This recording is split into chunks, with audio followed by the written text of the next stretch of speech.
היום אייל גולן הוא הזמר הלאומי, הכי מצליח בישראל. דמות מורכבת, אדם עם חולשות. גם על הפחדים, אייל גולן! על החולשות. אכזבת אותי. על הצדדים האחרים. אייל גולן, סליחה. אותה ילדה בת 15-16 מאילת, סך הכל הצטלמה עם אייל גולן. ידעתי שאני פה. תראו, מה ש...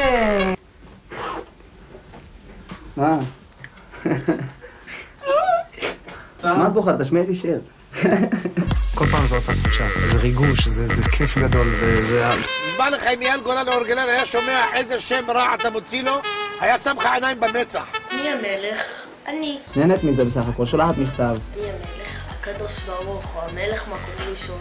מקום שני, אני. שם טוב, אתה... אני אף פעם לא היה שם טוב, לא בגלל הדבר הזה. מקום שלישי, אייל גולן, אייל גולן המלך, מלך, אייל גולן, גולן, אייל גולן.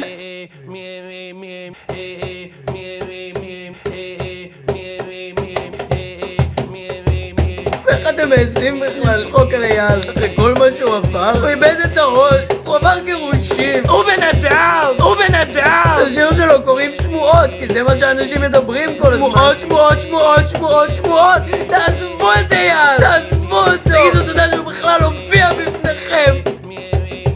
אותך! רק מה, תעשה לי טוב, אה? מה שדיברנו אני ואתה, שישאר בינינו, סבבה?